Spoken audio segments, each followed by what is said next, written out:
Kein bakoides chazi yoshicho lero Jesus ko chavodecho Kein bakoides chazi yoshicho lero Jesus ko chavodecho Kein bakoides chazi Jesus ko chavodecho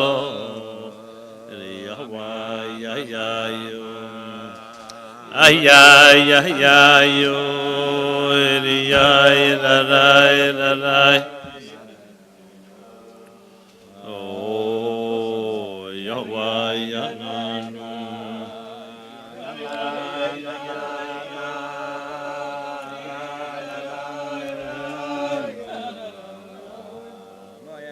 ein bakoides chazi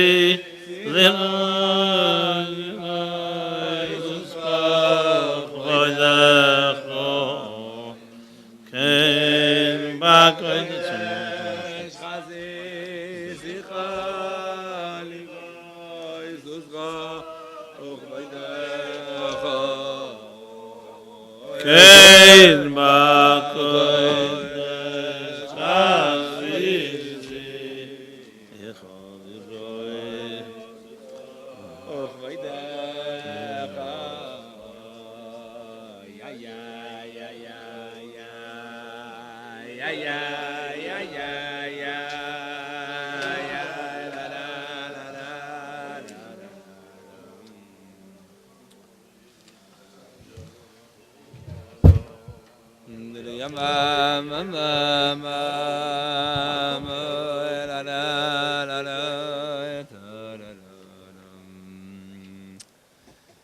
Today's Gimel Tammuz. We have a shiur every Tuesday night, but today is a little different. We're doing a different style for those who came and are seeing a different style. Today is the yard site of the Lubavitcher Rebbe, 19 years, and as such, we wanted to have a little bit of a different event. And Mitzvah Shem, you know, when there's food and the Divrei Torah go well and the Nigunim go well, so it can last into the night and the Olam doesn't feel as tied down, but we would like it to go ad infinitum. It's an honor to have with us Rabbi Jacobson. So now he's the older brother.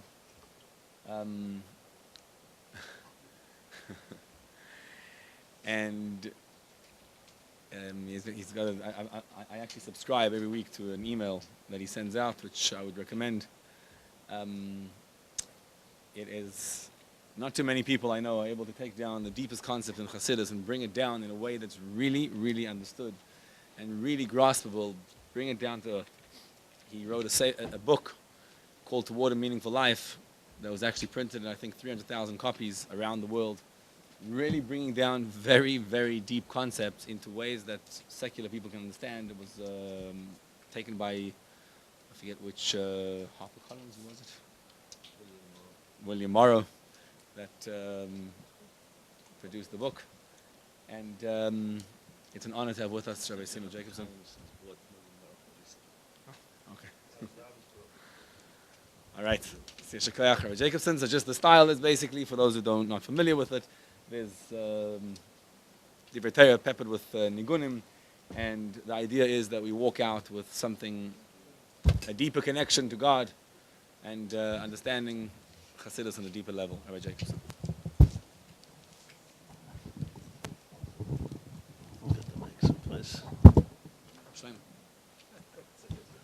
Miracle. We saved your seat. Come on. What? It's a special seat. Oh, no. You got it? Perfect.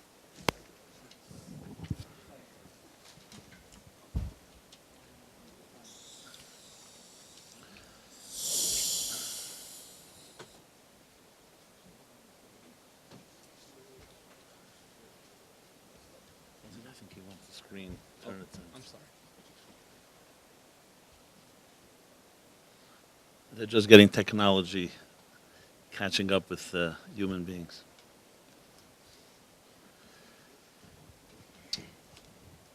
Well, Shalom Aleichem, and good evening, everyone. Thank you, Rabbi Wigler. Yes, cell phone. Vibrate. Whenever Jews gather together, it's always a special occasion. The Gemara says, "Al kol be'asor shchinta sharia." When 10 Jews come together, the Shekhinah rests among us. And as the Balatanya actually says, there's no qualification. That's true, even if they just gather together and don't do anything. Especially when we gather together and speak some divrei Torah and sing some Yiddish Nigunim and resolve chlotus tevis to improve our own avodas Hashem and our relationship with God and with each other, ben adam l'mokim, ben adam l'chaverei. So there's no doubt that there's an abundance of divine presence right here in this Malkim Kodesh. And though we don't feel it, or at least most of us don't feel it, if anybody does, please raise your hand. I would love to have a conversation with you. So though we don't feel it, the reason we don't feel it is very obvious, as we all know. We don't feel most things, actually. We live in a very superficial world, which is dominated and controlled by our sensory stimulation, what we see, what we hear, we taste, touch, and smell. And things that are true, things that like love, like emes, like godliness, like anything that is meaningful and lasting, is invisible. That's the way Hashem made it. No, it sounds odd that everything that is real is invisible. But we know it from our sensation within. And therefore, though we may not feel the Shekhinah, when the Torah tells us, it's meant to sensitize us to a higher state of consciousness, to a higher state of awareness, which in general makes us more sensitive human beings. Which I think is vital to really emphasize as like an opening, is the famous Gemara everybody knows. Everybody knows it, but at the same time, like they say, the klotz kashas, the obvious questions, are often not addressed. So there's the famous Gemara in Shabbos, where the potential convert comes first to Shammai to teach him the Torah standing on one foot, and Shammai rejects him. It's a ridiculous request. The entire Torah you have to study. Yegaitim Matzasi is the rule. You have to exert yourself. So what do you mean you want to study the Torah standing on one foot? So he sends him away. He goes to Hillel, who had a more lenient and, I guess, kinder attitude. Not that Shammai, God forbid, was not al pi Torah. And Hillel said the famous line, Mada'olach soni lechavercha lesavid. And the idach perusha zel gemer, zui kol ha-Torah kula. What does it mean? It means that in Aramaic, it's essentially in the negative. Do not do unto others, madasani, which you dislike. Don't do unto others. This is the entire Torah, and the rest is commentary. We all know this Gemara, and it sounds very beautiful. The whole Torah is based on basically not doing unto others that you wouldn't want done on yourself. But if you think about it for a moment, the Gemara, from beginning to end, doesn't make sense. First of all, we all know that there are two categories in Torah. There's ben adam l'chavera and ben adam l'mokim. There's the laws, the mitzvahs between each other, and there's the laws between us and God. So yes, ben adam l'chavera, you could say in a general sense, you could say every law, ben adam l'chavera, achnos ha'sarchim, inviting guests, birka cholim leilenu, visiting the sick, Gemilas Chasodim, Tzedakah, so many of the laws that identify how we should treat each other, they could be all go into the category Mada'olach Sani. They all go in the category that be sensitive to others or don't do unto others which you don't want done unto you. But there's a whole category of Torah, at least half, that don't go into between man and man, between human beings, between us and God. Davening, kashrus, Shabbos, The times of the Beis HaMikdash, all the Karbonis, Shemitah, Yovel, Tumah and Tara. The list goes on. So how could Hillel say Zui Kol HaTeira Kula? He doesn't say there's the spirit of the Zui Kol HaTeira Kula, the whole Teira. How does eating kosher have to do with the Madolach Sani L'Chavecha L'Sav? If we're already asking questions, you could always ask the question also conversely. You see many people who keep Torah and not necessarily follow this golden rule. So Hillel is saying that everything is Madolach Sani. You see people, unfortunately, who can do Torah mitzvahs, and what are they missing? The whole point, basically, according to Hillel. And then there are also people that are very sensitive to each other and don't do the Torah. So the Gemara is very nice, but when you think about it, what does it mean? So in one line in Tanya, Baba Tanya, answers the question in a brilliant fashion, and one that's also relevant to all of us. I thought it's appropriate, especially as I said, we're all here together, Shechinta Sharia, what it means, how to sensitize ourselves. So he says, what Hillel is saying challenges us to understand what is Torah. He says, we call it Torah, this is Torah. The question is, what does Torah mean? And secondly, it challenges us to understand what is Avos Yisrael. What does loving another mean? And where do you love? Is it unconditional? Can you love someone that has hurt you? And so on. So I remember, a few years ago, a fellow came to see me from Yerushalayim. He goes in the world what they call the Elam of Charedim. That's a new categorization, Charedim. Charedim means the trembling ones. Some say they make others tremble. But however you interpret Charedim, and he comes to me, he said to me, he knew I had a contact with a few wealthy people in the city. And he begins by opening, he says, I'm a kanoi. I'm a zealot, a kanoi. And I guess he was trying to impress me with that. In other words, he's like extreme in his beliefs. And he says he'd like me to introduce him to a few people. He's building a mikveh in the Meir Sharim. So I said to him, for example, what mitzvahs are you kanoi in? Like, which ones are you particularly zealous in? So he says, what do you mean? A kanoi is a kanoi, you don't need a categorization. So I said, what, I'll make a condition, I'll make a deal with you. If you can demonstrate to me that your kanois is in the biggest mitzvah in the Torah of all mitzvahs, I'll take you not only to them, I'll take you to anyone I know. So he said, what mitzvah is that? I said, the Klal Gadol B'Torah. The mitzvah that Hillel says is Zui Kol HaTeira Kula. So I said, Avos Yisrael, are you a kanoi in that? So he looks at me like I was like off the wall, like what's the matter with this guy? He must be assimilated or something. And it was like a moment that really shook me up in a way, though I wasn't shocked, because it was like he's convinced that he decided what a kanoi is. When the Torah says, Rabbi Akiva says that Klal Gadol B'Torah is Avos Yisrael, Ahavta Kamecha. Hillel says we call it Torah Kula. These are Gemaras. These are not modern commentators. These are you say this of Yiddishkeit. How there could be a distortion that people can feel that they're extremists or kanoim and forget that the most important mitzvah of all, I don't know, is one of the bizarre results of this strange world in which we live.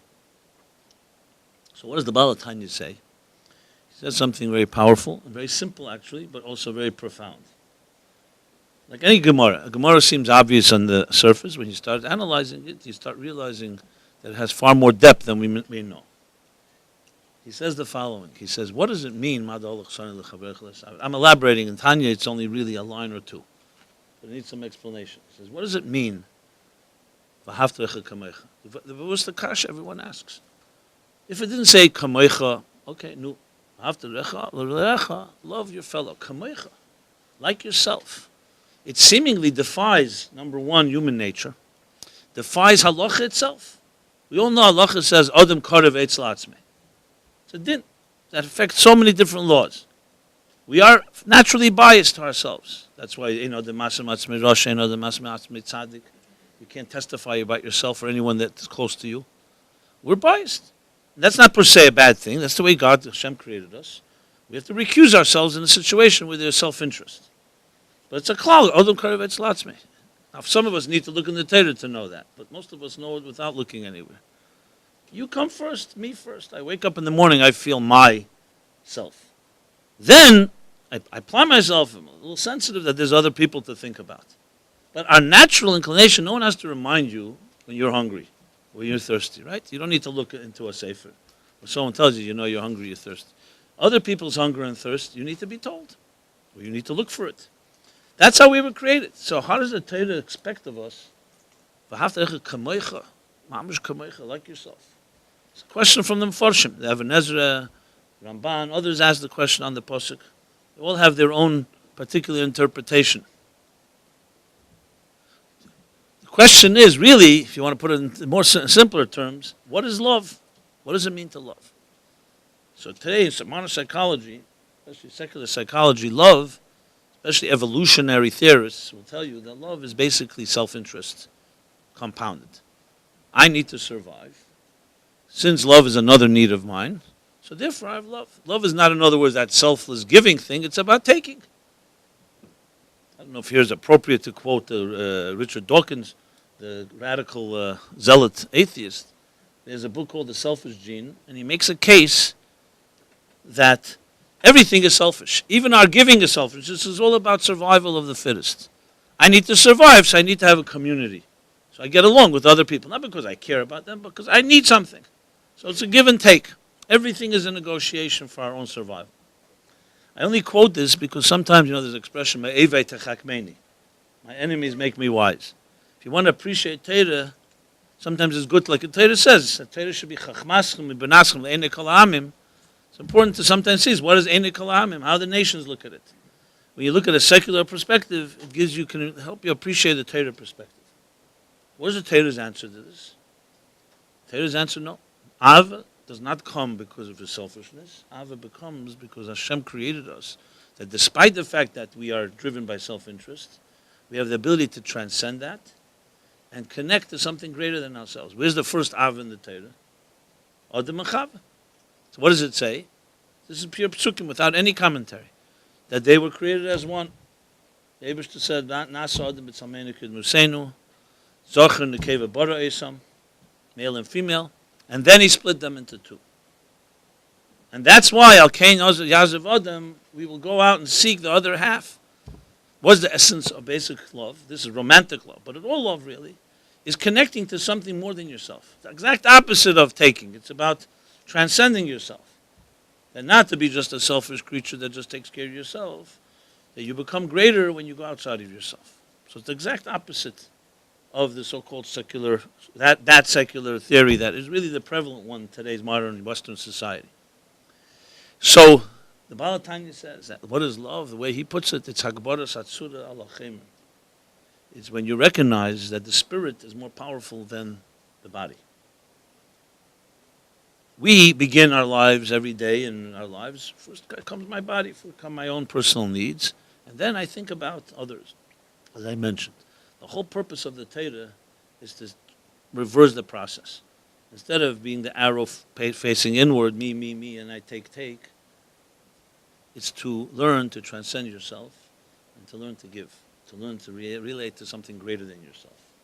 This is Kol HaTorah Kula. So the whole Torah, not just Ben Adam L'Chavere, even Kashrus, even Shabbos, even davening, everything, all the laws and Beis Midrash, there's a central point to all of them. Obviously, each mitzvah has its purpose. But in general, it's to take a material human being and turn him into a more sensitive human being. To take a selfish gene, a selfish individual, a natural, maybe naturally narcissist, and turn it into something that's giving. So in nature, we're takers. But our neshama is a giver. So therefore, Hillel says, Zui Kol HaTorah Kula, he didn't just mean the mitzvahs ben Adam L'Chavere. Even the mitzvahs, kashrus, why do we eat kashrus? So there's some say that it's a chok. There's no reason for it. That's the way Eibishter wanted. But even the mitzvahs that have seemingly no reason also have reasons. They may not be complete reasons. It's always God, at the end of the day, it's Ratzon Hashem. But the Rambam says we try to find a reason. So kashrus, the Eira Chaim, HaKadosh, and others say kashrus is about refining ourselves. Basically, the laws of Malager, the animals. First of all, everything is, there's no such thing as a non-kosher vegetable or mineral. That's for the first. There's poisonous, but nothing non-kosher. Non-kosher is only in the world of animals. whether it's dairy or milk. No, I'm sorry, dairy or meat. So what is the synonym of an animal, a land mammal? Alligator and mafreses parsa, split hooves and chewing its cud. Interestingly, in nature, all animals that do that are all domesticated animals. All predators don't have those two features. So the Chaim says, because you are what you eat, long before that became a bumper sticker in the 20th century, you assume what you consume, and therefore the personality that you take inside yourself affects you. Not necessarily in the most blatant way. It's not like you're suddenly going to eat a predator animal, you suddenly become a predator, but in a subtle fashion, what you put inside yourself has an effect on you. So what is that? About being a more sensitive person.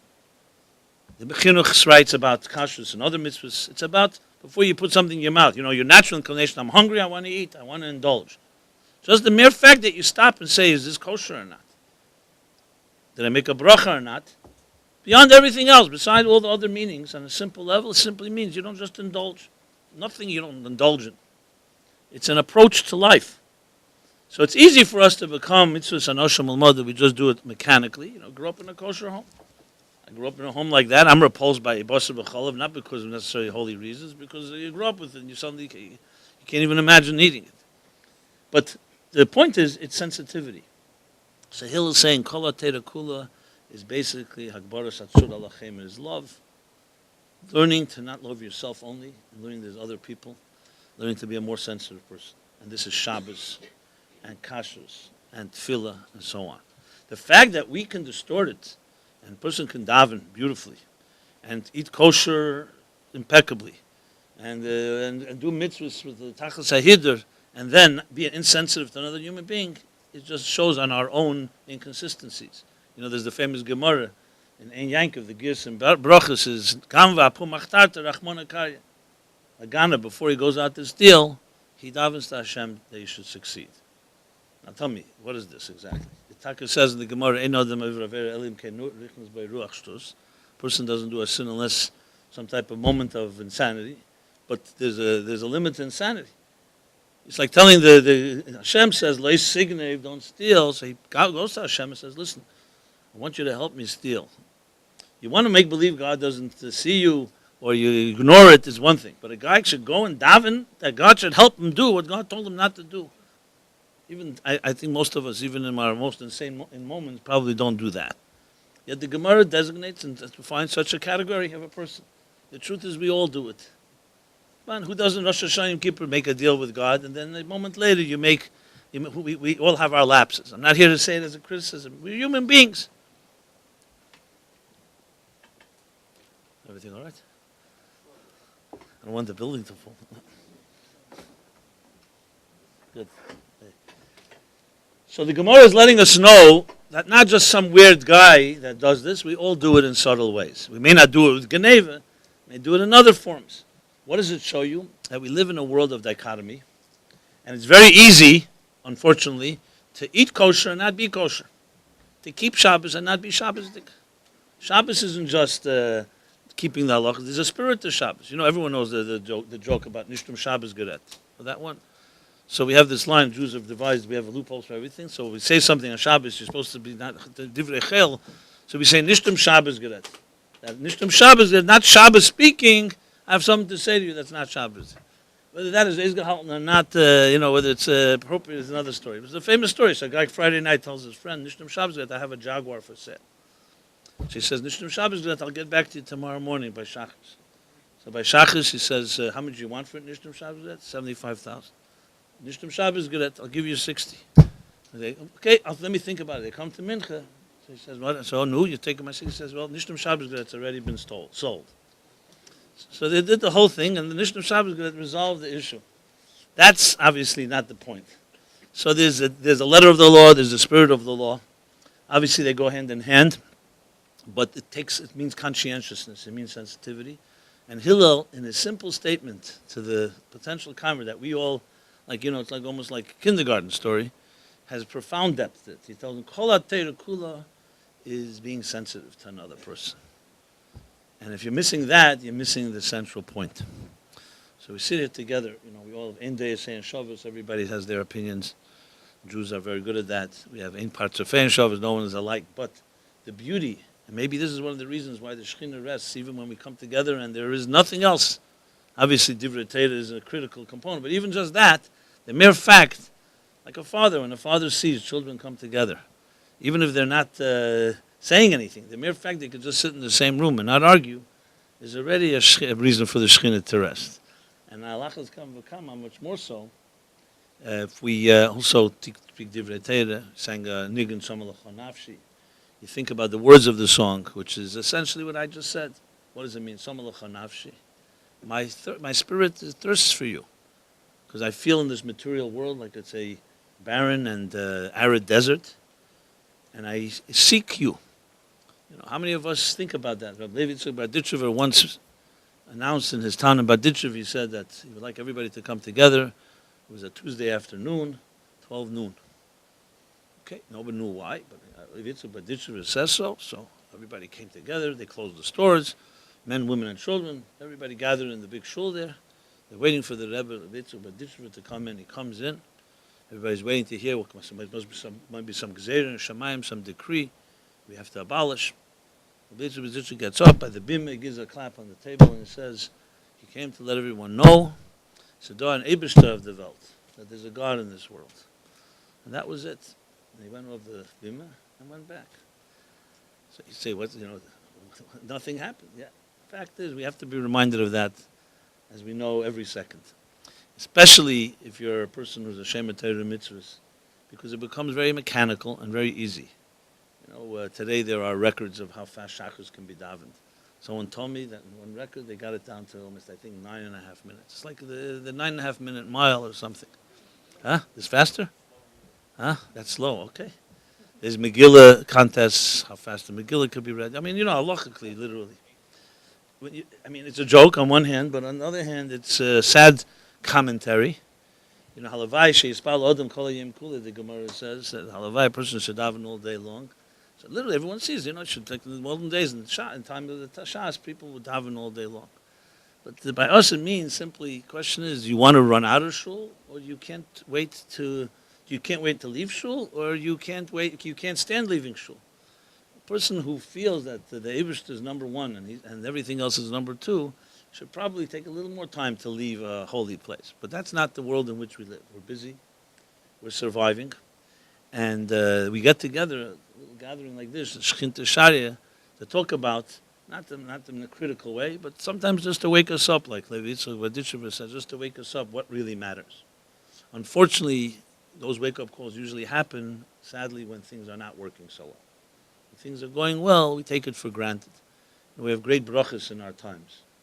Everyone here, and I don't know everybody here, but I can definitely rest assured that everyone here is family, parents, grandparents, great-grandparents, was on a bizarre trajectory, you could say. Where were our great-grandparents, our grandparents? Many of us are children of Holocaust survivors or Holocaust survivors themselves. Or in my case, my parents came from Russia. Stalin was another tzara, and then we had before that the pogroms and the inquisitions, Middle Ages, the Crusades. So the fact that we're here, we could sit here for an evening, a little Tuesday evening, and sit and talk, Divrei Torah, and there's no one outside waiting to see who came to learn Torah, arrest us. We take it for granted. For me, when I hear stories, I heard stories from my parents about the fear they lived in under Stalinist Russia. It's a story, but I heard it from my parents. So I think it's important also to recognize the hakaras hatev of our blessings. And it's a critical thing, because it's the first time in history, probably, that the Jewish people really have nothing to fear as far as our Kiyum Torah mitzvahs.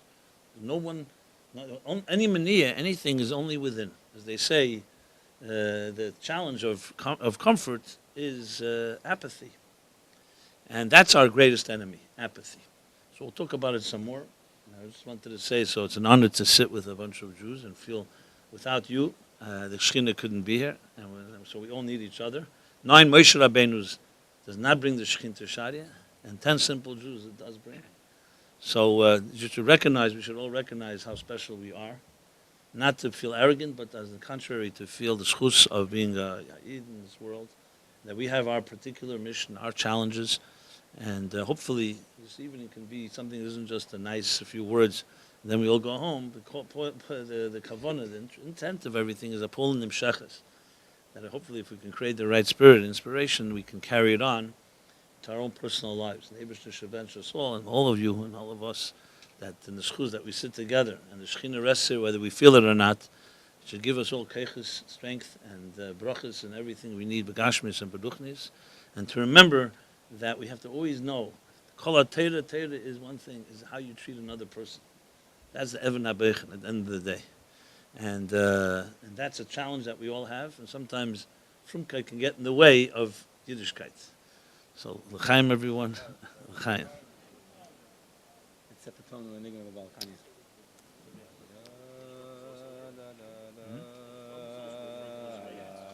As a what? Yeah. Exactly, Rashi says there, yeah. In Shabbos, yeah. Riach HaKadosh Baruch Hu, correct?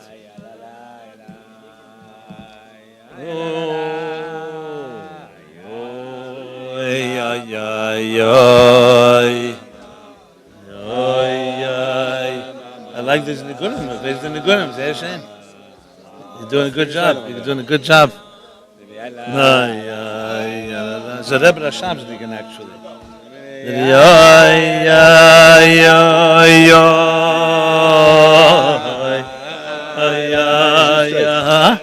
Solid for brain.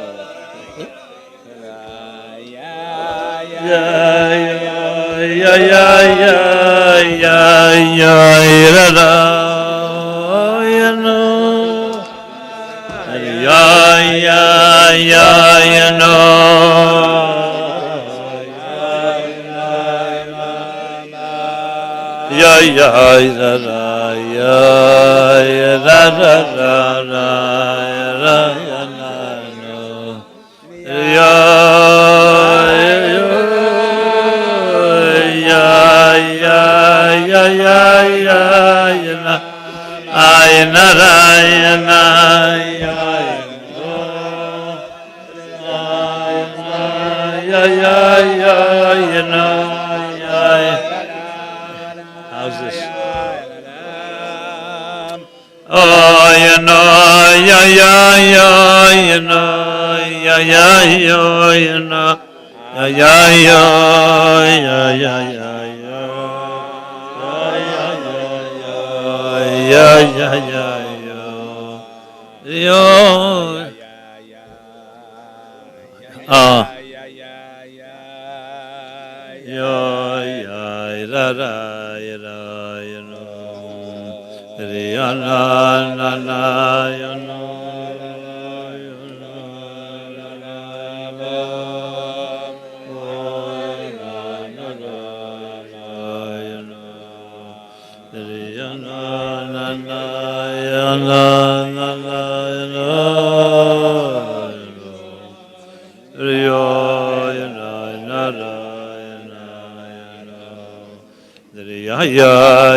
Yeah, what is your name?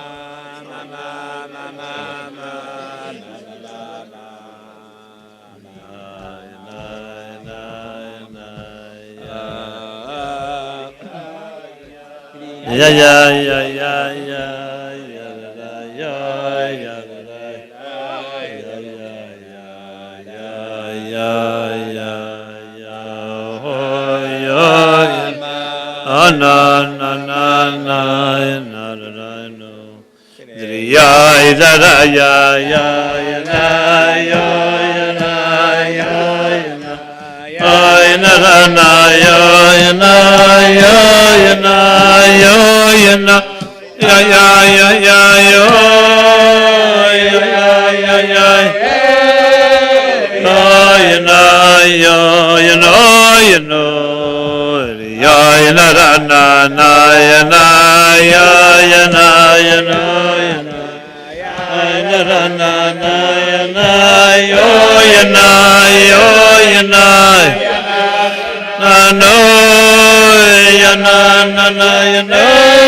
L'chaim, l'chaim.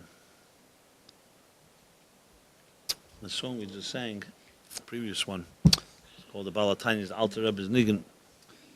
So if you're a connoisseur of songs or music, you may have recognized that in that song there are 4 sections. And in Hasidic literature, there's long discussions how a song in general is the way a soul travels. The Baal HaTanya asks the question, there's a famous expression, Kol Bali Ashir Nechnosim B'Shir V'Yetzim B'Shir. So you all know that in the Beis HaMikdash there were Shir HaMailas. There were 15 steps. And that's why there are 15 Shir HaMailas in Tehillim. What does Shir HaMailas mean? The song of the steps, the song of ascents. Because you couldn't climb a step without singing a song. And he explains an unbelievable concept, which really explains the power of music and the hold it has on our, especially on young people in our generation. How does a soul travel? A body travels, we have, thank God, legs. Or if we need to go faster, we have vehicles, unicycles, bicycles, tricycles, motorcycles. I mean, the whole list goes on. Automobiles, ships, planes, helicopters. Hot air balloons, I should add, to be thorough. But how does a soul travel? Soul is not a physical entity. So it says the soul travels only through song. Through a nigun. That's how soul travels. And Lamaila, in Shomas and Gan Eden, it's everything is song there. Zmiris hayelichu kecha, David HaMelech said. It's all a song. Imagine your life was one long song. Imagine words you heard, the words you spoke sounded like music. They know today, imagine this, children, newborn children, and even children that are in their mother's womb react to music. It's been documented that you play music and the child inside a fetus, inside of a womb, will make movements that are responding to the music. And everyone has the question, scientists have no explanation. How does a child know music? Language is also a miracle, that by 2, 3, or 4 years old, a child learns how to speak. It's also quite miraculous when you see it. But there you could say, okay, the child has the potential, hears sounds of the parents, it mimics. What's it mimicking? No one ever taught the child songs. How does a child know that react to the music? According to Torah, it's not a question. Because in the Neshama we know a child is being taught, every one of us, the entire Torah in our mother's womb. We all understand it doesn't mean that if you're in a sonogram, you're going to find a little white angel inside the mother's womb with a candle in the chumash with the baby. It means, obviously, in a spiritual sense of it, that basically the Torah is being downloaded inside the human psyche. And then upon birth it says, Meshachin Chol HaTeira Kul. That's why we have a little cleft over our lip. Mine is covered with my mustache, but can we have a demonstration? Cleft. There you go. It's like the angels that says, shh. It silences. So the Baal HaTanya asks, so what's the point of teaching a child the entire Torah, and then afterwards forgetting it? What's the point? And moreover, there's even adin in Shulchan Aruch. You're not allowed to forget the Torah. And there's questions, if it's inevitable, it's inevitable. But here, a malach of Hashem comes to make forget. It's like a mamash hepech ha-Torah. Torah says you're not allowed to forget one word of Torah, because it's God's Torah. So his answer is, we don't forget it. We forget it on a conscious level, like I said before by the Shekhinah. A lot of truths we know that resonate. You just need something to spark it. So the unconscious, it remains a part of our neshama. And when we learn Torah, and we say, aha, and you get it, it resonates, it's like you remind yourself, it's like a song that you hear, it says, hey, I heard that somewhere. You heard it, you heard it 9 months in your mother's womb, you heard it from the best teachers, better than any Talmud Torah yeshiva you'll ever go to, without any of the side effects of yeshiva life that we all know about. It's pure, downloaded into your neshama, and the rest of life is trying to reconnect to it. And a nigun is one of the ways we do that. That's why a nigun has that power. No words can have it. The Baal HaTanya once said, he said that if you ask a question, you don't have an answer, tell a story. And if that doesn't work, sing a song. Guaranteed. So a song has a power, it's international, it doesn't require language. We all know the power of a song. So this particular song we sang is in 4 sections because each part takes us on a journey. That's what a nigun is supposed to be. So there's a nigun that I'd like to sing. Maybe it was on the schedule, maybe not, but I think it'll just as a little introduction to what I want to say in the next few words. The nigun that it's called Shamil. Shamil was the nigun comes with a little story, but it's a very powerful story and great lesson in our lives. Shamil was a band leader, not band as in music, band as in a wild tribe. He lived in the Caucasian mountains, something like in the 18th or 7th century. Shamil, non-Jewish man. He was what they call like a free spirit. And he had a group of free spirits. They were the Bohemians of their time. And they would roam the high mountains. They lived in the mountains. And they were a nuisance to all the people living down in the valley. And they were trying to find ways, how do you subdue this wild band? Finally, they came up with a ruse. They said, let's sit down and talk. When Shamil agreed, obviously they arrested him and they put him into a labor camp. And in this labor camp, there was a chassid who heard him singing the song. And he adapted the song and it became a chassidish melody.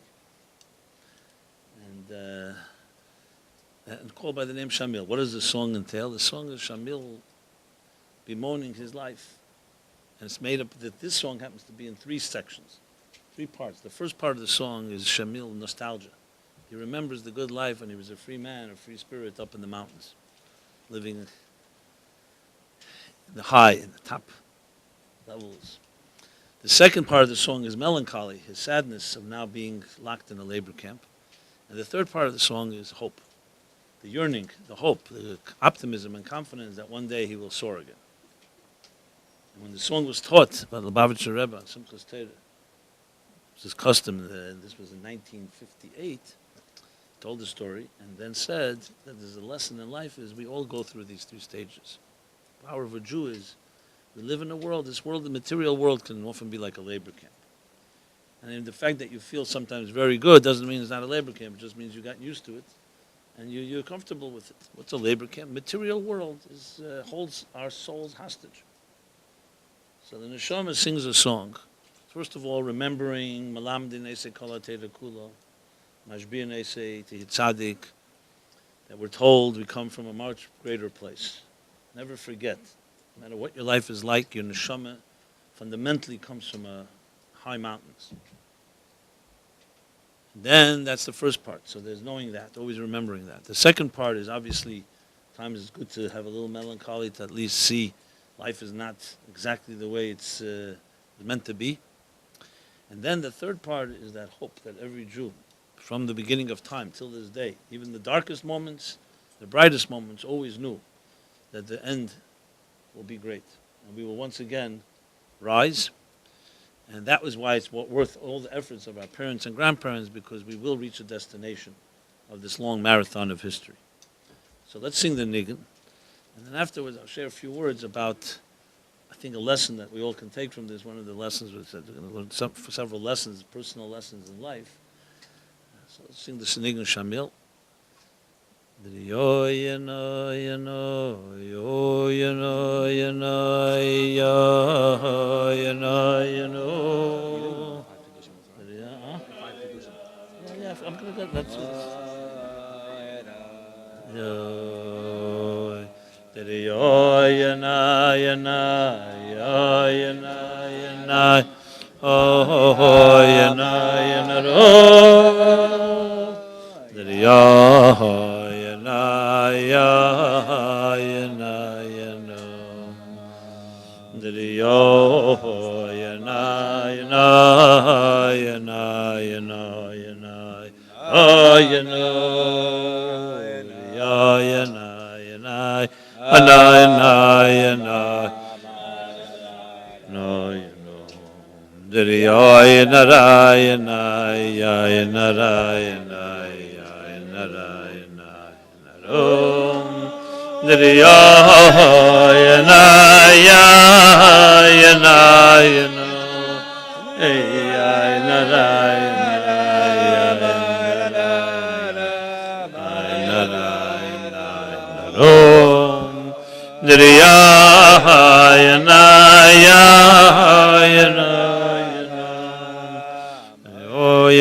That's the nostalgia.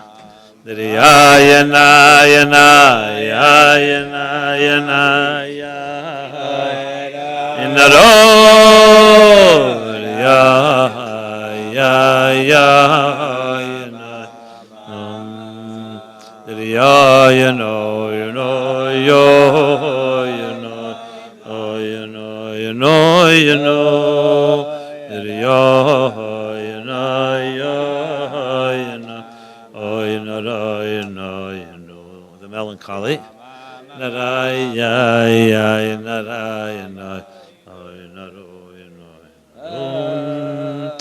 ya, you know, yo, you know, you know, ya, narai, ya, ya, narai, you know, ay, narai, you know,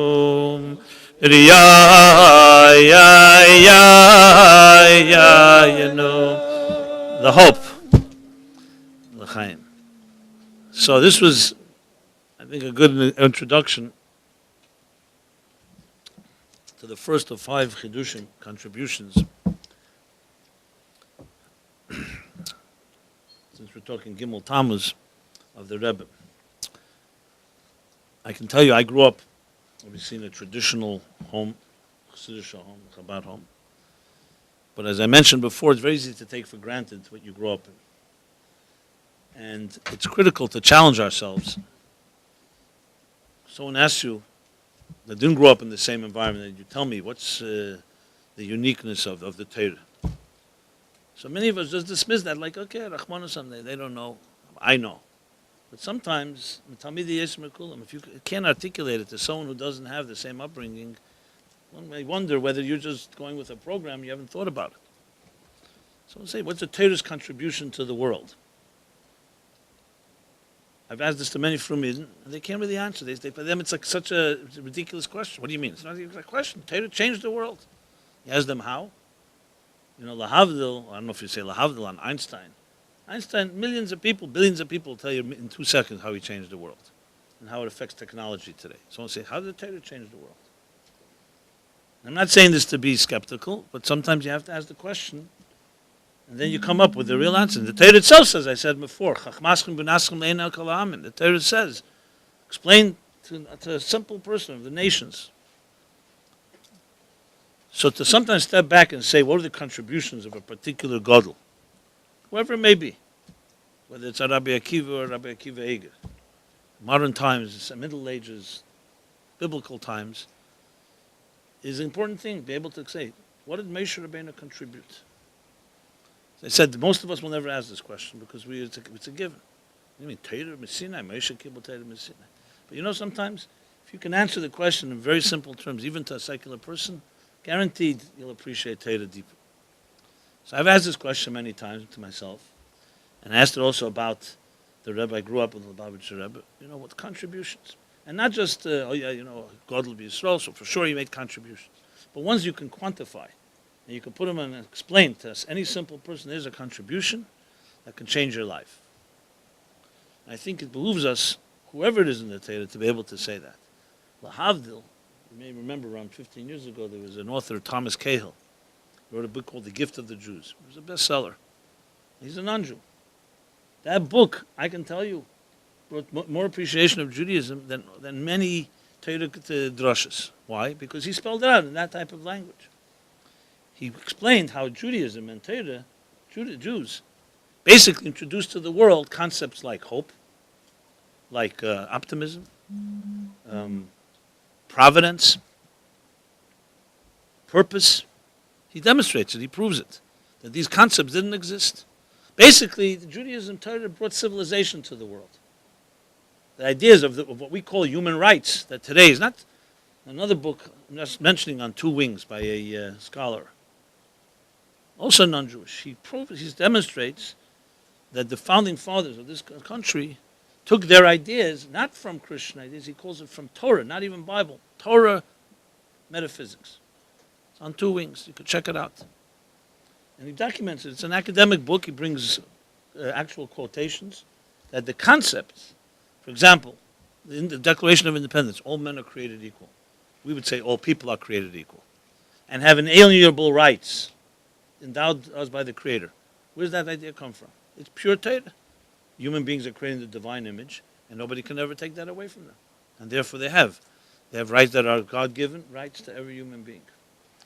I'm not going to go through a whole list of this, but I want to bring it back to contributions that I personally, the work I do, have identified that I think are really valuable. So here's one, the first one, idea of a mission. So many of us, people want to have the big question, why am I here? How many people know why they're here? So for me, will say I'm here because Hashem sent me here to do Torah and mitzvahs to prepare a nice big reward for my Elam Haba. This is basically more or less the elevator talk, presentation. Whether that makes sense or not is another story, but so be it. What does it mean? If your child asks you one day, why are we here? So most of us will say, you're here to do Torah and mitzvahs. That's what you're here for. Okay, it's a nice answer, it's a correct answer, but not necessarily as one that is going to give you power. Like the story that story about these two guys get lost in a hot air balloon, mentioning hot air balloons, and then they don't know where they are, so they yell down, they see someone below, and they say, hey, where are we? She says, you're in a hot air balloon. And then a gust of wind comes and whisks it away. And one guy says, what was that? He says, that was for sure a rabbi. He says, why? How do you know that? He says, because what he said was true, but irrelevant. Unfortunately, jokes like this resonate. I don't know about a place like this, but it's all true. Relevance is a whole other story. To make a kodavei lecha dover me'ed relevant to your life requires applying. You can't just automatically say a line. Okay, Shem. So I want to translate it into simple English, which I think everybody can relate to, and you'll see it's mamish what Torah says, but with a little application, you really can appreciate the Torah. So and everyone knows, and I'll use a secular example, everyone knows, you don't need Business 101, that no business can function without what? Without a mission statement. It's inconceivable. Mission statement, you have to have a mission.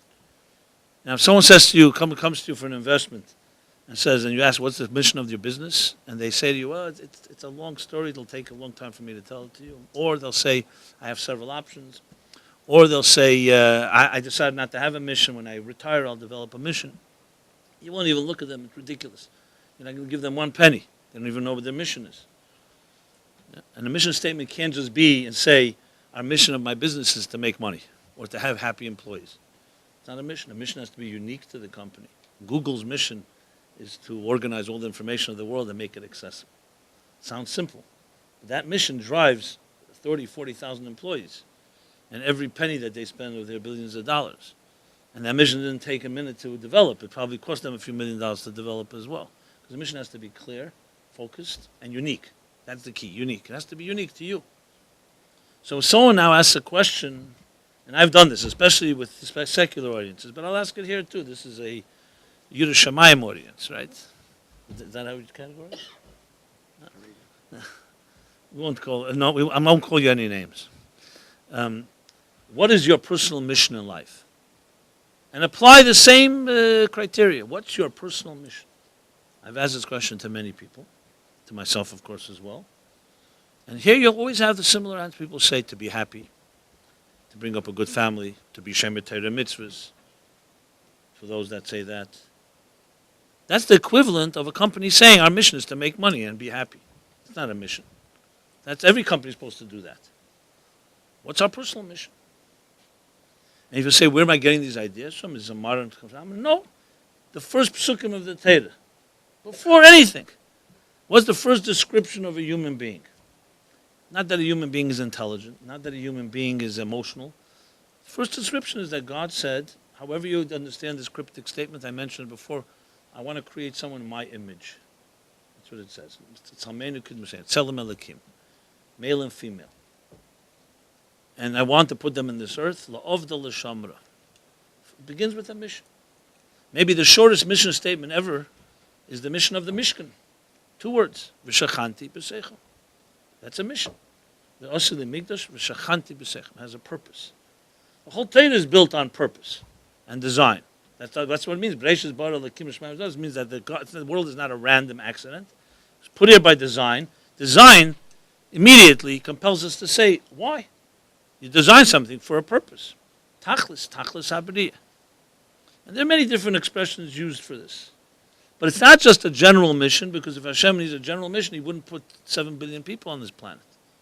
Or 14 million Yidden. That means that each of us have something unique. We know there's no 2 snowflakes that are alike. Ein Deis Ein Shavis. So if you and I are different begashmias, meaning our personalities, our thinking, our skills, is because you have something that I don't have, and I have something you don't have. Ezu chacham aleben b'kol adam. Has two implications. Who's the wise person? The one who learns from everything, from everyone. Which means everyone has something to teach and everyone has something to learn. That's what it means. If you think about it, it's an unbelievable statement. It means simply this, that every one of us is indispensable, using precisely that word, and you have to accomplish, no one that ever lived and no one that ever will live can accomplish but you. You tell me if there's a more empowering and fundamental statement in life than that. That's the yesod of the whole Torah. If you don't have that, then a person will say, you know what? I do a mitzvah, I don't do a mitzvah. Does it really matter? There's 7 billion people out there, or 14 million.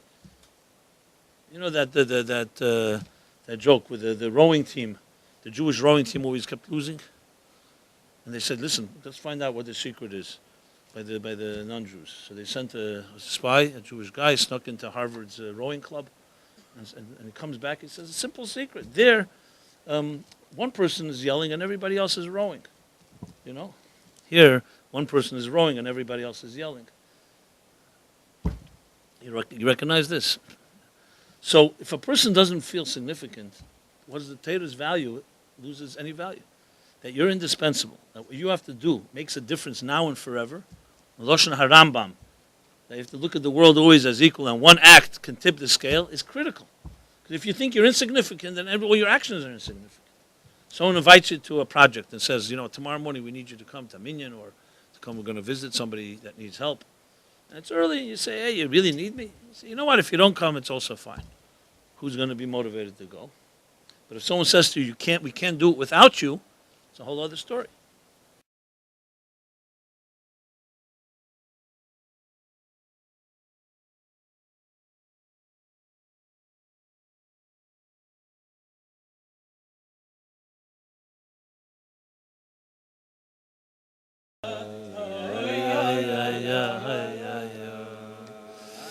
No, no, no, no, no, no, no, no, no.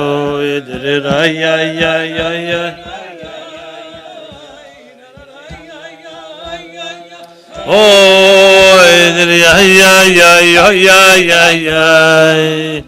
it's a mamash work week, right? Work day, right?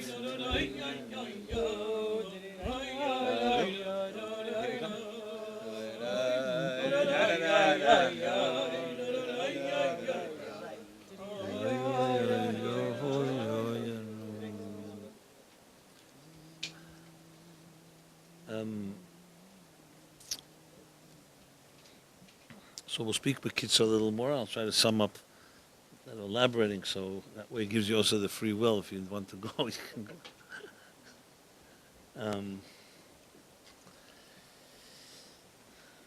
The two things that I wanted, the final two things I was going to say about unity and about destination. Those were the two words. But one of the fundamental principles in Yiddishkeit, of course, is said in the most famous of all liturgy prayer, Shema, with emphasis on the last word, Echad. Shema Yisrael, Hashem Elokeinu, Hashem Echad. The unity of God. And it's a mitzvah, Achdus Hashem, uniting, not to see God, God forbid, as anything pluralistic or dualistic. One. Some of you may also be aware that it's not just that Abraham introduced monotheism, one God as opposed to many, but also one reality as opposed to many. Meaning that everything in life is meant to be integrated and become divine, godly. So besides just saying there's one God in heaven and not many, that there's one reality. And whether you're Me'achel, the weekday, or you're Yom Kippur, or it's the middle of your work, everything is meant to be part of the divine picture. There's nothing outside of Ein Eid Movade, outside of the... This is a fundamental principle that has been addressed in many different Sfarim. There's in Shiur Chedvamunah, and Tanya, the second section, talks about it at length. A few years ago, I believe Dr. Lamb wrote a whole book of the different shittas and the different philosophers about Achdus. But this is also a central theme that was very much a major focus by the Rebbe. You know, you find in Torah, for example, there's Chalkei HaTorah. And it says in Mashal, Ein Mashivin ala Drush, for example. You're not supposed to learn out halachas straight from Chumash. That even though it's all one Torah, but there's halakim, there's sections. Pshat, Remez, Drush, and Soid. There's Torah Shabiksav, Torah Shabal Peh. There's Nigla and Nister. Sam Sefer and others have entire discussions. Can you learn from Zohar Adin in halacha? Some say you could, some say you can't. It's one Torah Achas, one Torah, but never the Torah itself. The same one Torah gave us rules. These are the rules that you have to use when you learn Torah, and one part of Torah not necessarily applied to another section. And yet at the same time, there's an underlying principles that you find throughout Torah. One of the big chidushim in the later generations, Rabbi Chaim Brisker, the Ragachover, and others, Rabbi Yosef Engel, you'll find they didn't just explain the ideas in Gemara and other sugyas in Shas and Torah, they found underlying principles. You don't see this so much. Like even the Shittase, for example, is not necessarily a common way of learning in the Middle Ages. It became far more prominent in the later generations, finding like an underlying klal that explains many halachas. It's interesting to study why. I'll tell you my theory on it, because in general, things work that way. First, you understand ideas as they are on their own, and then as the generations evolve, you start learning and finding the deeper common denominators. You see this also lahavdil in science. What is the whole purpose of science? It's finding unifying principles and laws that explain different phenomena. So in Shas, you can have a whole bunch of different sugyas, but then there are those that come and show a commonality. You know, Rabbi Chaim Brisker, for example, they have Chefetz and Gavra, explaining so many different things with those two words. You have the days of the Shittoses of Shammai and Hillel. Constant concepts like this. The Ragachover was major in this. He was able to strip halacha down to its core basic principle. So there's a sefer Mefaneach Tzfenis from Rabbi Menachem Kasher, where he brings the principles and how he uses halacha in amazing ways. I'll give you an example. For example, the nature of time. So there's the din, for example, the question is, if someone, God forbid, is Mechal Shabbos, is Shabbos over for him or not? In other words, is it like, that's it, he was Mechal, there's no more Shabbos. So he could be Mechal the rest of Shabbos too. Or, no, Mechal, that's it, but the Shabbos continues. So what's the basis of this disagreement? So there's different explanations. Ragachover says the basis is of how we see time. If time is one entity, so the whole, it's one chefetz of Zman of Shmash Kedusha Shabbos. So once you break one part, it's all gone. Not Chaz v'Shalom, it's not Shabbos anymore, but for you, the Kedusha Shabbos has been violated. It's like a Sfiras Eimer in a way. Once one day is missing, the whole body, you can't make a bracha anymore, because the entity of called 49, which accumulates, is no longer. Or is time sanctified every second anew? So if every second is anew, okay, so you desecrate that second, doesn't mean the next second. There are parallels in this actually in physics. An Einsteinian physics about time, is time made of particles or it's one flow? And he then applies this principle to other halachas, Sfiras Eimer, in Hilchas Nida, many areas where time is addressed. And you suddenly come out a whole depth of understanding the nature of time. From halachas, you wouldn't even think we're talking about time. It's funny, it's basically stripping the halachas down to the core elements of a certain theory, a klal, that applies. It's a fundamental way of seeing Achdus in Torah. By the Rebbe, this was like one of the key principles, cornerstones of his way of learning. There's plenty of Gainus and Lumdus in many generations, but every generation you have that emphasis. And it seems that the Rebbe was focusing, I say my theory, why, is because at some point, you bring all the Chalkei HaTorah together after we have generations and generations of such scholarship in all the different sugyas to understand the commonalities. It seems to be a trend that accelerated as it went on. But it also was very consistent with his philosophy in general of finding unifying principles in everything we do. The idea of b'chol derchecha de'eu, not to have a compartmentalized life. Compartmentalized life, like the strongest, in the most bizarre manifestation was what they said, I think, in the beginning of the birth of the of assimilation. They said a Jew at home and a guy in the street. That was a motto back in the time of the beginning of the birth of the Reform movement. You know, a Jew at home and a guy in the street. What's wrong with that? Besides all the other problems, the wrong is the compartmentalization is not acceptable in Yiddishkeit. What do you mean? There's no such thing as a place where God is not with you. God is only in a shul on Yom Kippur, and then in the middle of a Tuesday in the street, God is not there. There's good places where there's more Kedusha than others. But is God less in Yemei Achel than on Shabbos? There's one God. You can't split him into parts. Now, there's a famous contrast, you could say, Bertrand Russell and Lahavdil the Rambam. I know you probably haven't heard them in the same breath. But Bertrand Russell famously once said, he was asked, he was a professor of ethics at Cambridge. They asked him, how could you behave unethically? He did something inappropriate. So he says, listen, I also teach mathematics, and I'm not a triangle. You know? It's really the essence of academia. You know, don't look at me. I'm a teacher. I'm a professor. It's like a detachment between you and what you know. What does the Rambam say in Hilchos Deis Perek Hey? You want to know who the Chacham is? Want to know what's a wise person? Who do you think? So you don't look at his brilliance, at his scholarship, at his oratory skills, at his arguments. You know how you see as a Chacham? Nikr, b'maychole, b'mashkeu, how he eats, how he drinks, how he sleeps, how he does business, how he the details. Exact opposite of Bertrand Russell. There's no. You are what you do.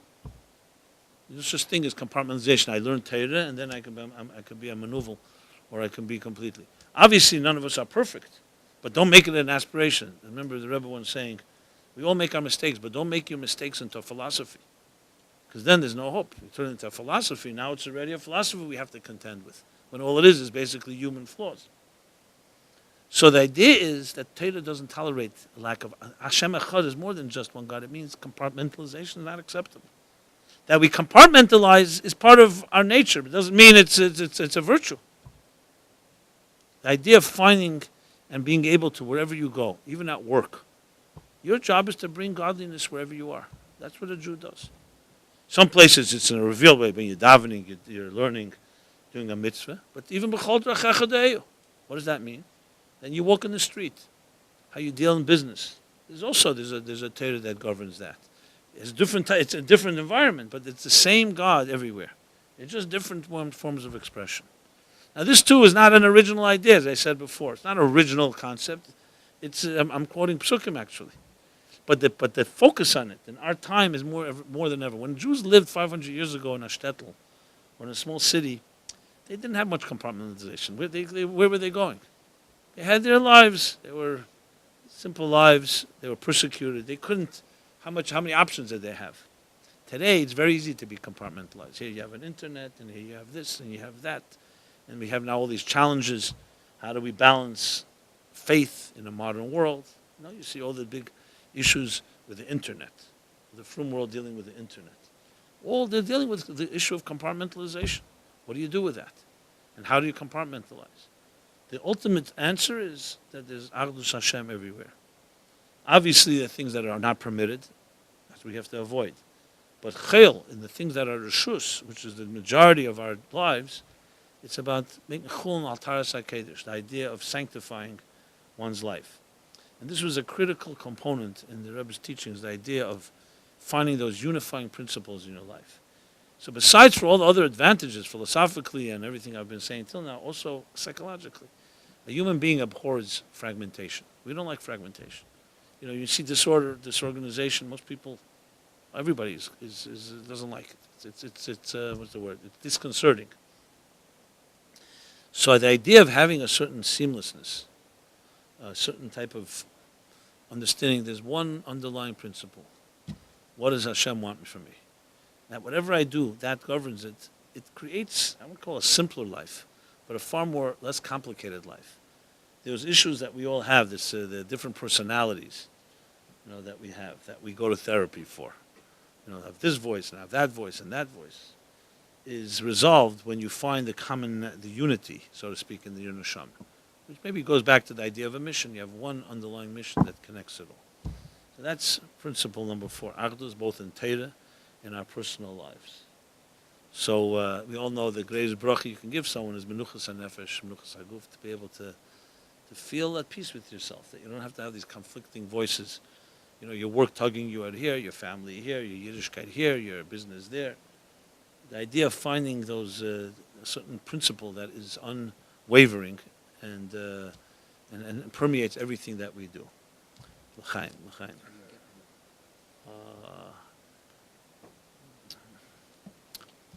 All the answers. How do you get this? First, we have to know that that's a goal. Then we have to figure out how to get there. We'll sing a nigun, and we'll try to. Maybe the fifth answer, the fifth principle will answer that.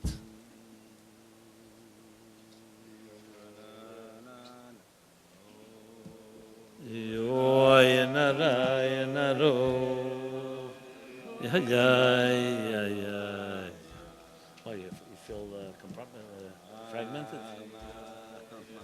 You have a shlichus 24/7.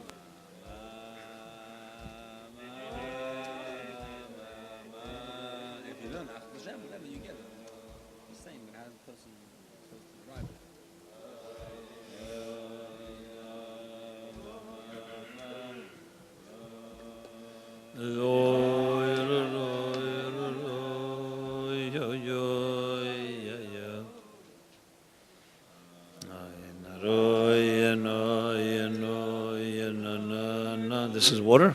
Thank you.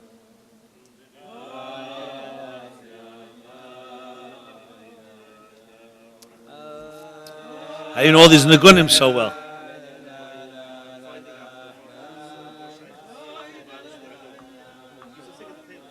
Yeah, your father? What's your family name? Fader?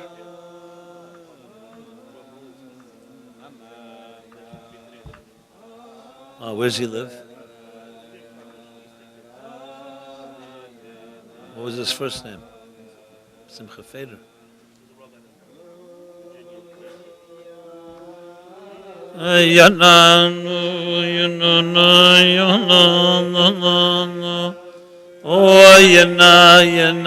What is this area called? This is called Flatbush? Technically the beginning of Marine Ponds.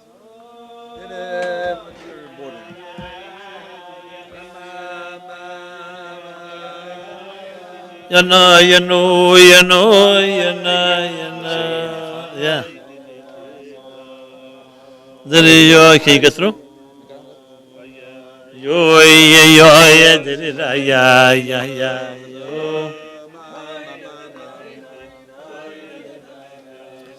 Oh, yeah.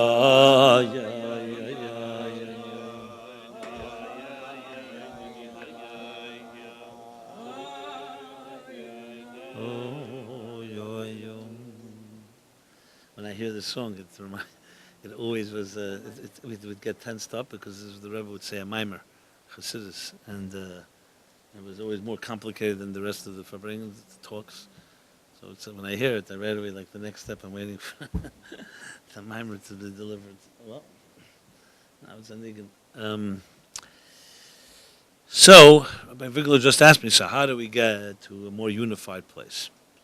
So here I shall enter into the world of Chazara, memory, which will lead me also into the fifth and the final point I wanted to make about the Rebbe's contributions. So this may be a little, as I said, it's somewhat counterintuitive, but usually many good ideas are counterintuitive.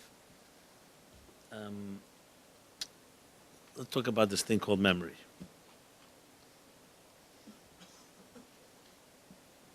So obviously it requires a natural gift, but there's other factors that I mentioned before that everybody can employ to really help how you remember, and I would say even more importantly, how you listen.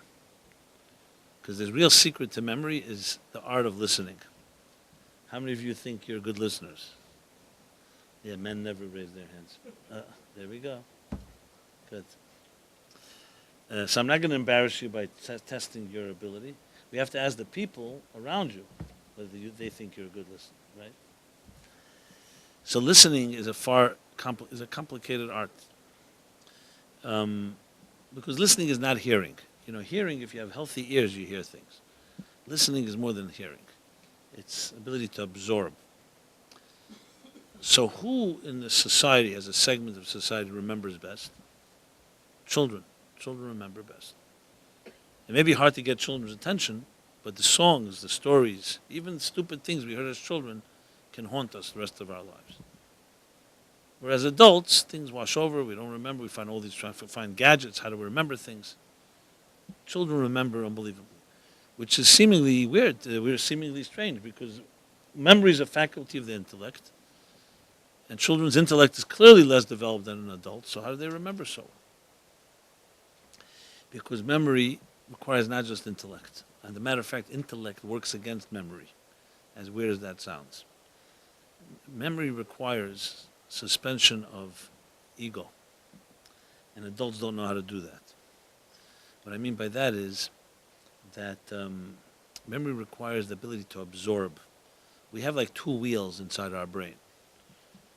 I don't mean physically. Two wheels. One is, we'll call it the wheel that absorbs, and there's the one that processes. The processor and the absorber. And they're very, very different. They actually contradict each other. So there's an expression in the Gemara that says about kashrus, in the laws of kashrus. I did the Torah lemivla lepolit.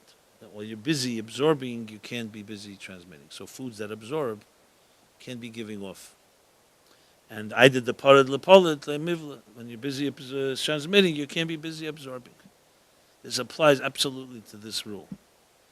An absorber is listening and absorbing, and a processor is processing what it means. So we as adults, when we hear somebody speak, right now you're hearing me speak, you're listening to me speak. What are you doing, processing or absorbing? You're processing immediately. The first thing we do is, I like the speaker, I don't like the speaker. I can make money with this, I can't make money with this. It's relevant to me, not relevant to me. That's all processor words. That's not absorbing. I'm not saying you have to absorb everybody you listen to, because absorbing means you also respect the idea that you want to absorb it, not just process it. Process is what it means to you. So what's the inclination of any intelligent person when they hear something? The first thing is how it answers a question that you had, how it's consistent with something else you learned, or it's not consistent, your questions on it. That's intelligent mind does, right? You compare Maven Dover, Metech Dover. You understand one thing from the next. That's what we do. What's wrong with that? Nothing wrong with it, but it doesn't help your memory. It only helps you process. Children have not yet developed hashkafas. They haven't developed ideas. They don't have an outlook, a perspective. So they don't know that. Imagine, try to teach you Aleph base. We wouldn't have patience to sit to learn an Aleph. You can imagine a full year, children are being taught to repeat an Aleph, Aleph, Aleph, Aleph, Aleph. Only children can do that. That's why we can't learn new things really as we get older, because we're not dry sponges. A child's mind is a dry sponge. So whatever's engraved in it stays forever. A child doesn't have anything else, but once the sponge is saturated, we're not patient. I'm not interested in learning Aleph Beis now.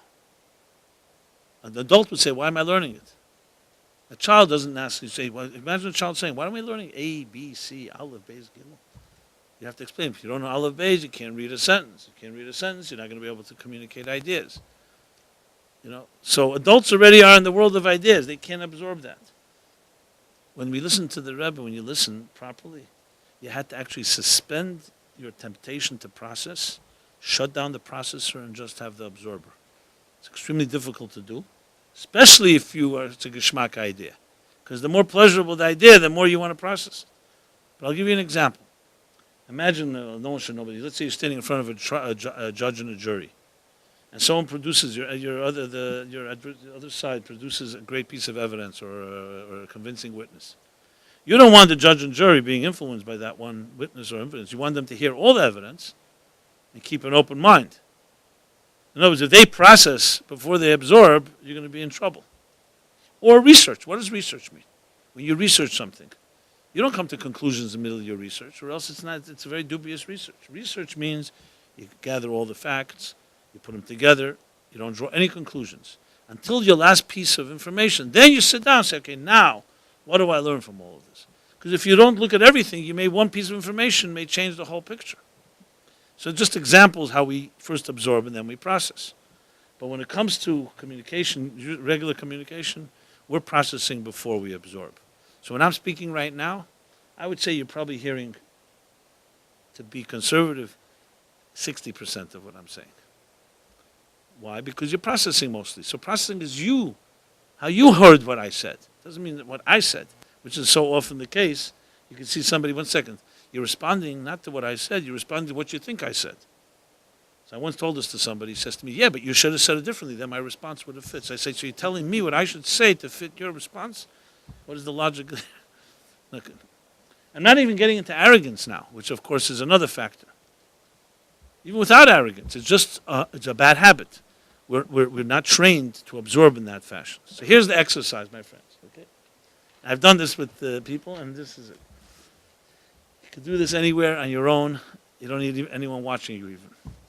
The goal is like this. You can take a book or a sefer, open it up to any page you like, and read it as many times as you like. There's no limits. And then the goal is to close the sefer and write down on a piece of paper what you just read. 1 page. And not word for word. The ideas, the flow of ideas. And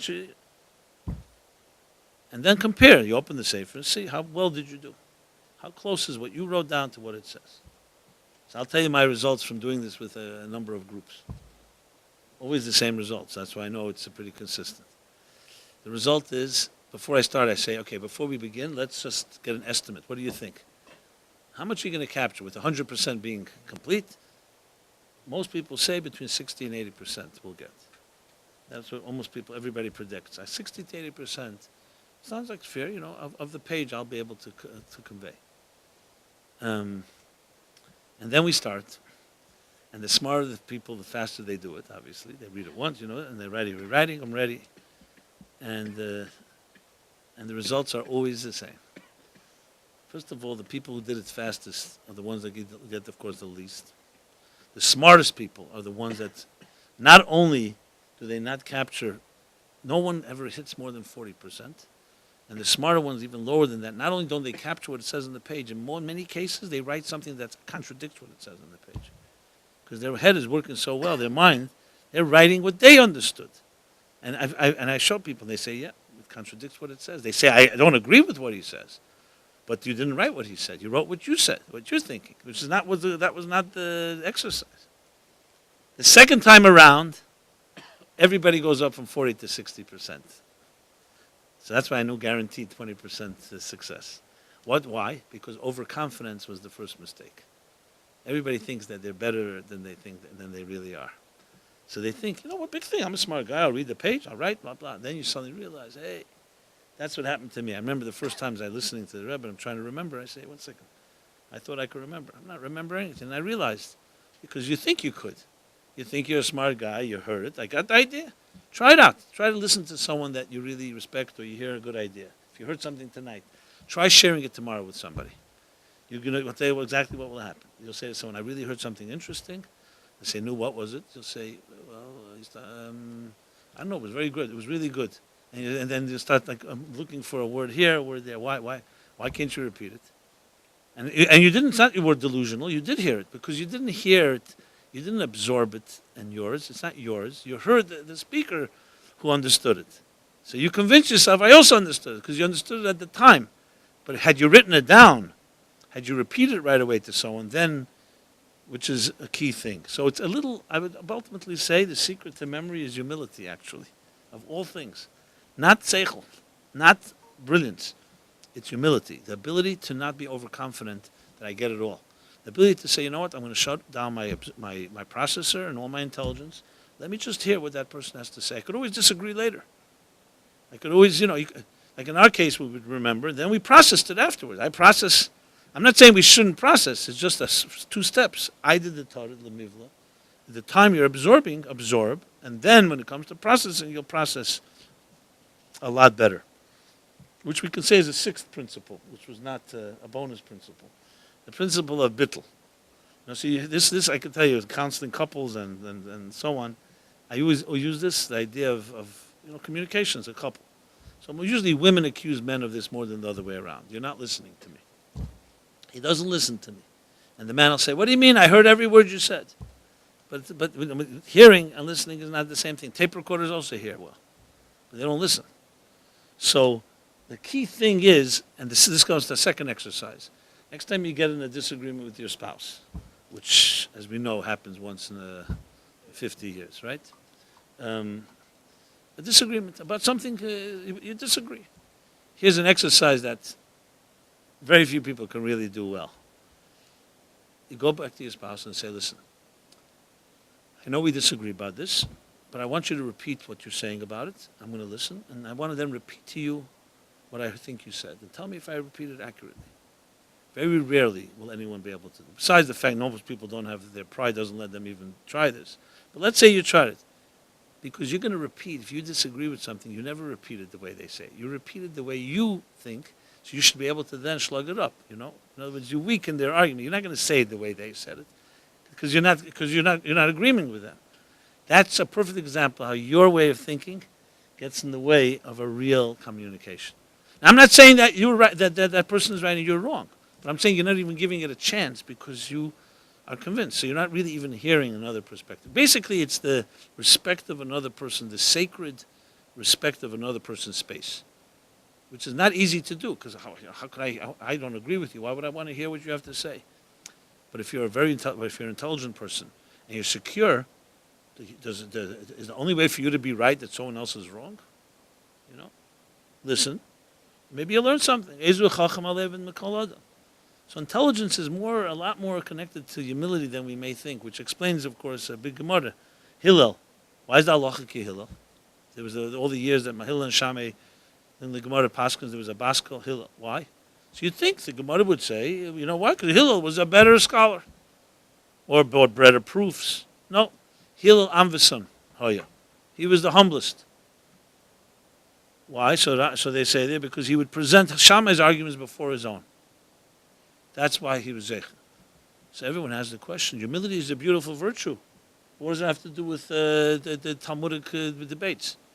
This is a discussion of if Hillel brings better proofs from the Psukim or better argument. Good. What does that say? He's humble. So give him a medal that he's humble. Since when does humility help a person to understand better? The answer is when you're humble, and he would present Shammai's argument first. And not he presented Shammai's argument in order to contradict it. You present that person's argument and then say, okay, and now let me tell you what really... He presented Shammai's argument better than Shammai could, as good as Shammai could present it. That type of humility gives you an objectivity that you can trust. That a person like that will look at every side of the angle. Where a person doesn't have that, they may present you a case, but they may not have considered every option. So that ability to step back and say, you know what, I think I have it figured out, but I'm ready to look at maybe I'm wrong. Or maybe there's another way of looking at it, creates a far more crystallized libun hilchasa than you would get from just presenting a brilliant argument. But again, this doesn't mean no processing. It means step one, absorb, step two, process. And that's why how a Talmud learns with Fnei Rabbi, 2 steps. First, he has to listen. Then comes a point, you could say, I heard what you said, you absorbed it. Now, you want to argue? Fine. Now come back with questions. Guaranteed, when you process after you absorb, your processing will be far, far more powerful than when you haven't absorbed, because you haven't really heard it in the first place properly. So this is the secret of, a little secret of memory. It's not the only key. Obviously, there's more factors, but it's one. And it's not easy to do, because I remember very many times the Rebbe would speak about an idea, and it was so exciting and so stimulating, it was like something I thought about, or I read about, and I said, Mama, she's answering a question I always had. That's the temptation of a mind trying to absorb, of trying to understand.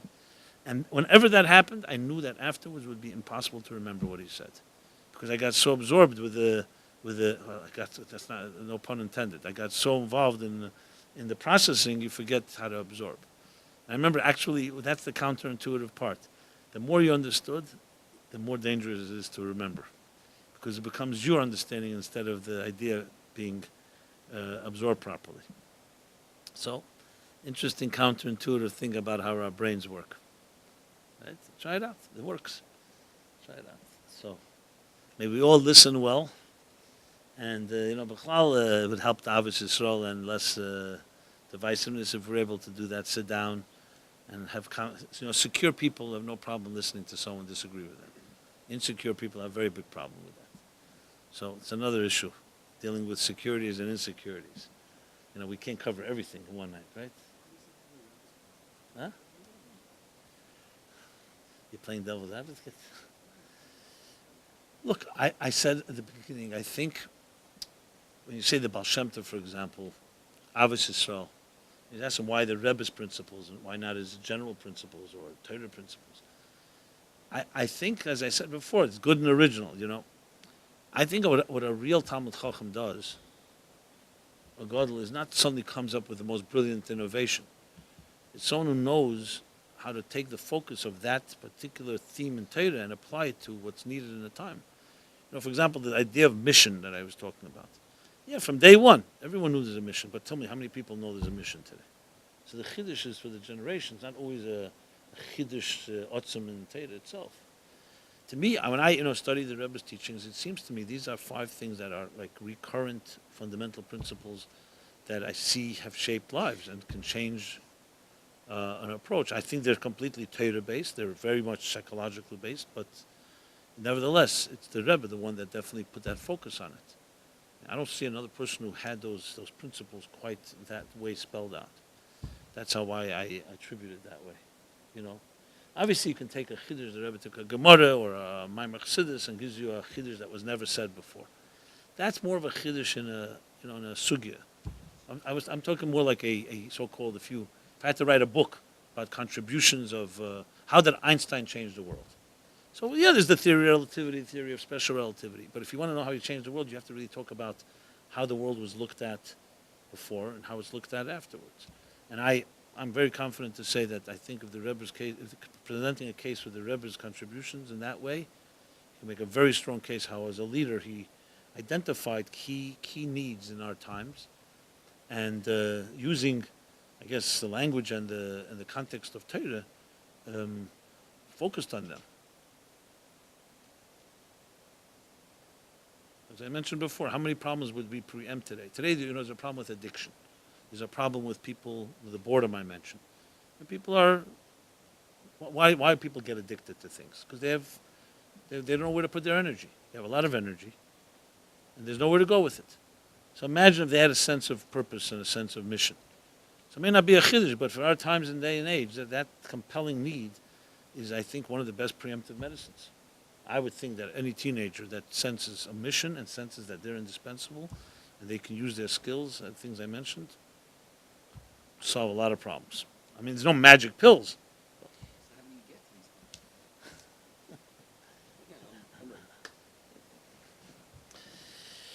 Listen, knowing the problem is half the cure. First, you have to identify the issues. I think when a person identifies, that's where you begin the process. I mean, the